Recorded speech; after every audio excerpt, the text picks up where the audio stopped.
जय श्री महाकाल। स्वागत करता हूं आप सभी भाई बहनों का हमारे चैनल में। दोस्तों, आज मैं आप सभी भाई बहनों को बहुत ही ज़बरदस्त जानकारी देने वाला हूं। अगर आप साधना करते हो तो साधना करने से पहले, साधना में बैठने से पहले कुछ कार्य है जो आपको करना अनिवार्य होता है। ठीक है, अगर इन कार्यों को नहीं करोगे और आप साधना में बैठोगे तो साधना में आपको सफलता नहीं मिलता है। ठीक है, वो कौन से कार्य है यहाँ पे मैं बता देता हूँ। सबसे पहले ये सुनिए, देखिए, आप किसी भी गुरु से जुड़ते हैं और उनसे साधना प्राप्त करते हो। ठीक है, ये बड़ी बात नहीं है। या फिर मैं भी साधना फ्री में देता हूँ लोगों को। ठीक है, वो भी बड़ी बात नहीं है। लेकिन साधना में बैठने से पहले आपको कुछ कार्य है जो कर लेने चाहिए अपने लिए, ताकि आपको साधना में सिद्धि प्राप्त हो। वो कौन से काम है यहाँ पे बता देता हूँ। देखिए, पहला काम ग्रह। ठीक है, मान के चलिए आपको ग्रहों की परेशानी है। ठीक है, किसी को राहु, किसी को शनि, किसी को मंगल, किसी को बुध। ठीक है, इस प्रकार से ग्रह की परेशानी होती है हर किसी के कुंडली में।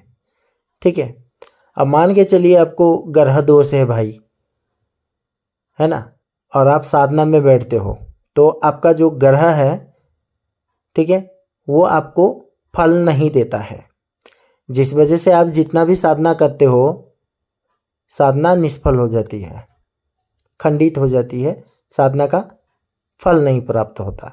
इसीलिए साधना में बैठने से पहले अपने ग्रहों की पूजा करवाना आपको जरूरी होता है। इसके लिए आप आसपास के किसी भी मंदिर में जाकर वहाँ पर पुजारी से बात कीजिए आप, और अपने ग्रहों की शांति करवा लें। ठीक है, ये करवाओगे तो साधना में सफलता आपको प्राप्त होगा। ठीक है, क्लियर हो गया ये। दूसरा, देखिए, अगर आपके ऊपर तंत्र बाधा होती है, ठीक है, तंत्र की बाधा, किसी ने ब्लैक मैजिक कर दिया है, या फिर रास्ते में आप जा रहे हो, किसी ने टोटका वोटका करके फेंक दिया है, आप वहाँ से गुजर जाते हो, तो आपको काला जादू का असर रहता है। ठीक है, और आप अगर साधना में बैठते हो तो आपके अंदर का जो ये ब्लैक मैजिक जो किया गया है, जो शक्ति है, आपको साधना में अड़चने पैदा करता है। ठीक है, आपको साधना सिद्ध नहीं होने देता है। इसीलिए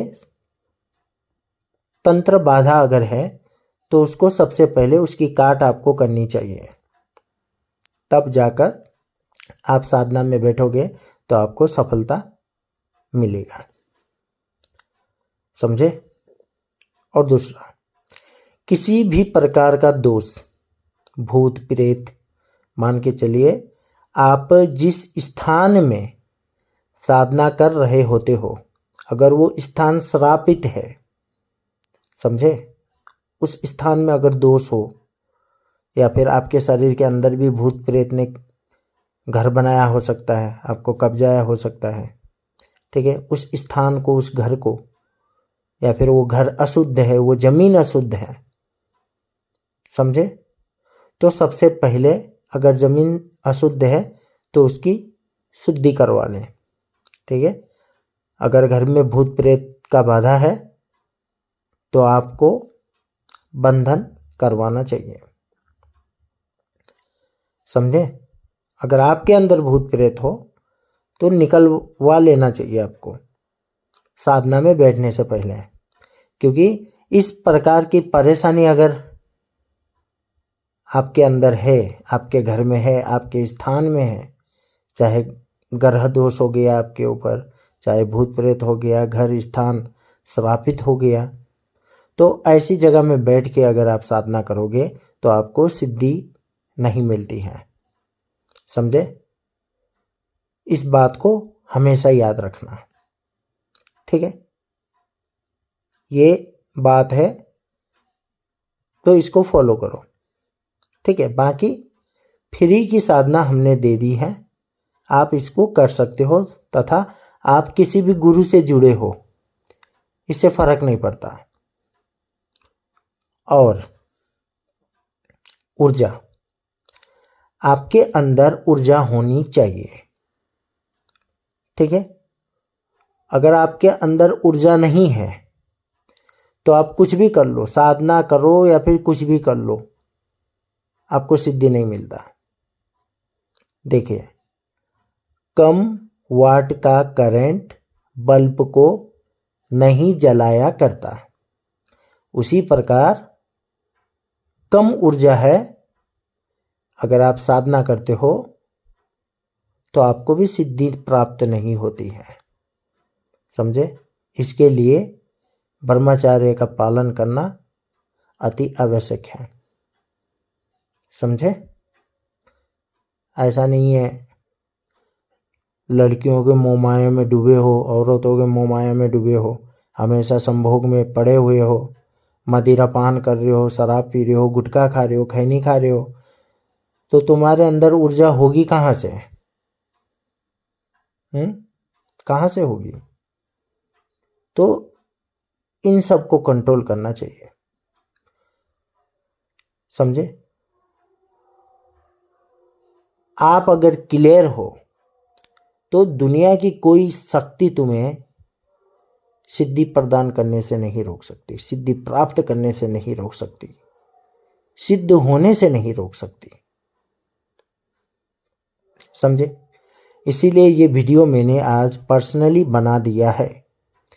जो इस बात को समझेगा, कहते हैं समझदार को इशारा काफ़ी होता है, फिर भी नहीं समझे तो तुम्हारा कुछ नहीं हो सकता, समझे। और अगली आने वाली वीडियो शायद माला जपने के ऊपर होगी, यानी जो इस्लामिक धर्म की साधनाएं हैं, जैसे जिन जिन्नात परी, ठीक है, इन साधना में माला को कैसे जपते हैं ये मैं आपको बताऊंगा, ठीक है, लाइव वीडियो के साथ, समझे। बाकी आज का जो टॉपिक मैंने आपको बताया है, साधना करने वाले साधक के ऊपर ग्रह दोष की बाधा नहीं होनी चाहिए, तंत्र दोष नहीं होना चाहिए, उसका स्थान जहाँ पे साधना कर रहा है वो श्रापित नहीं होना चाहिए, या फिर उसको किसी भी प्रकार का भूत प्रेत का परेशानी नहीं होना चाहिए, तथा ऊर्जा होनी चाहिए शरीर में, ठीक है। इतना याद रख लेना, इन सभी चीज में आप परफेक्ट हो तो आप सिद्धि प्राप्त कर सकते हो। तो फिर आज के लिए इतना ही। चैनल को लाइक, शेयर और सब्सक्राइब अवश्य करें। हम मिलते हैं आपसे अगली वीडियो में।